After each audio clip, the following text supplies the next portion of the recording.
Et yo l'équipe, avant de commencer cette vidéo, je tiens tout de même à passer un petit message. Mais c'est surtout une grosse pensée à mes frères et sœurs qui se battent certainement en ce moment contre les flammes dans les Hauts-de-Fagne, en Belgique, mais également à toutes les personnes qui luttent dans le monde, justement contre ces incendies. Sachez que vous n'êtes pas seuls et qu'on pense à vous. Au programme du jour, on va voir les petites crématogasters Scutellaris, donc une petite colonie que j'ai récupérée, qu'on m'a gracieusement offert parce que cette personne souhaitait tout simplement arrêter et non pas, laisser dépérir cette colonie. Donc j'ai pris cette colonie sous mon aile et je vais vous montrer comment elle se porte. Ça fait maintenant peut-être un mois qu'elles sont chez moi, peut-être un peu moins, je ne sais plus exactement. Mais vous connaissez peut-être pas Crématogaster scutellaris, mais c'est une superbe espèce qu'on retrouve notamment en France. Clin d'œil pour nos voisins. C'est une superbe espèce qu'on voit dans le sud notamment, mais qu'on peut retrouver pour l'anecdote en Belgique aussi, notamment sur un restaurant sur Bruxelles.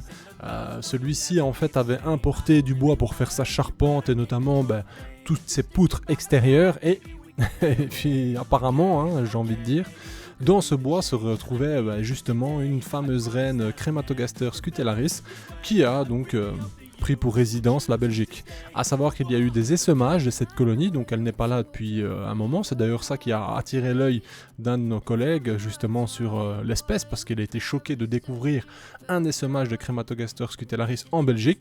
Mais au final, s'il n'y a pas vraiment d'autres colonies disposées à envoyer des sexués, ça ne devrait pas continuer à prospérer, mais bon, ça reste impressionnant. Crématogaster scutellaris, une espèce qui apprécie, un lieu de vie plutôt sec, qui niche dans le bois en extérieur, dans leur lieu de vie habituel, elle niche dans le bois. Il y a pas mal d'informations sur le sujet, c'est une espèce qui est relativement bien connue maintenant. On peut parfois d'ailleurs avoir des colonies qui possèdent de multiples reines, jamais ensemble, mais issues d'un essaimage. Admettons par exemple cette colonie a 4-5 ans, j'en sais rien, elles essaiment, une reine s'installe non loin de sa précédente colonie, celle où elle a vu jour, et bien parfois il y a une certaine acceptation entre les ouvrières, donc ouvrières émergentes de la nouvelle reine et de l'ancienne.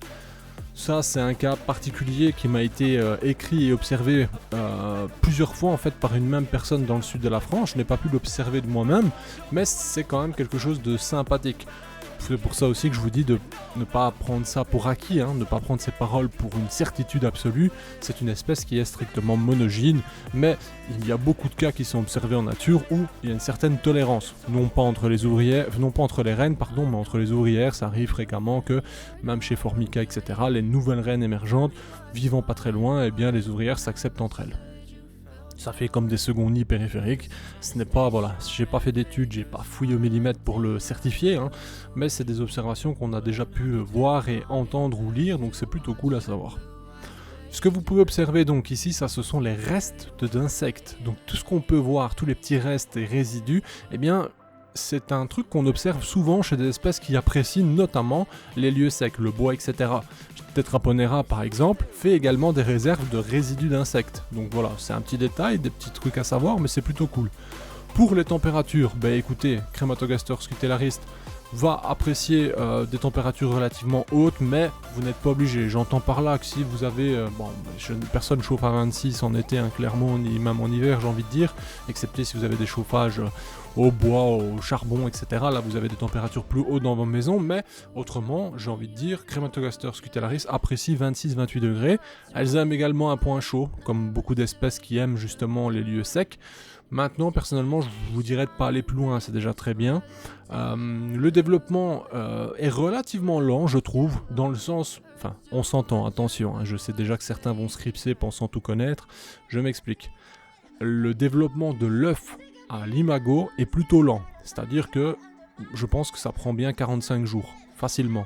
Alors que certaines espèces, notamment des Camponotus, en 3 semaines c'est bouclé. Donc voilà, ça c'est vraiment l'observation.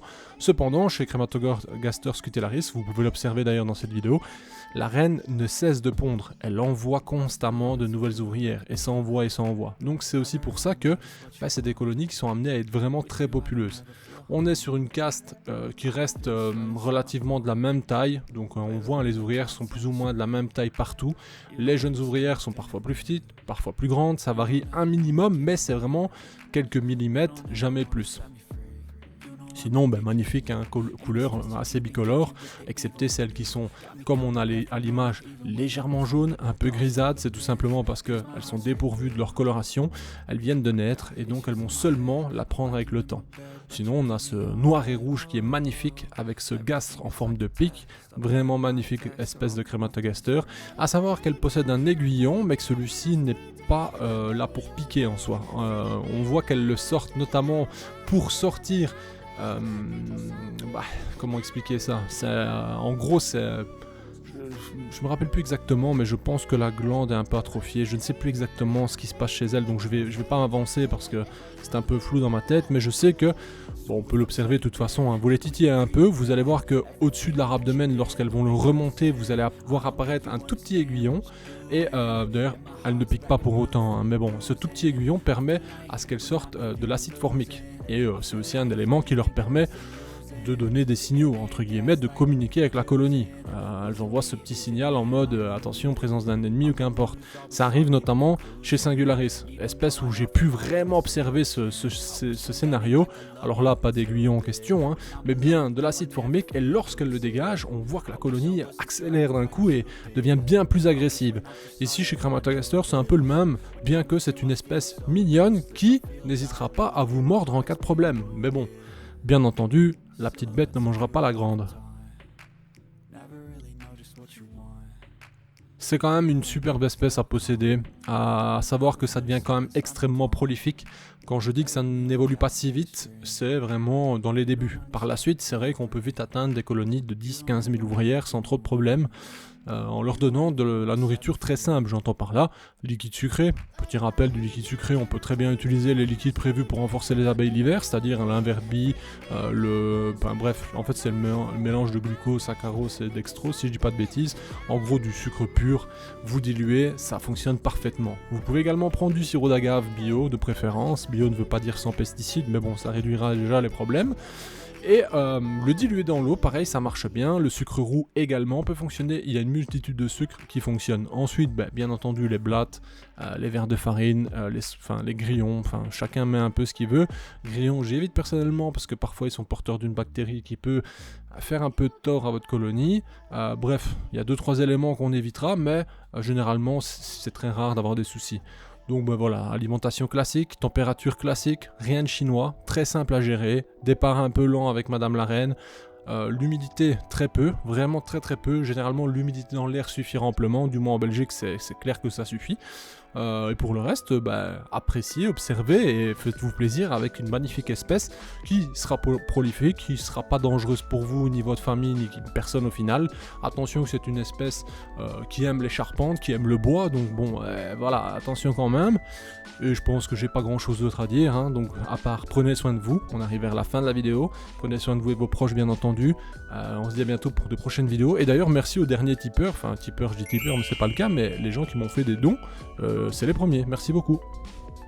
Hey, si toi aussi tu as apprécié la vidéo, n'oublie pas de t'abonner, de laisser un like, voire un commentaire, ou même de nous suivre sur les réseaux. Merci et à bientôt l'équipe.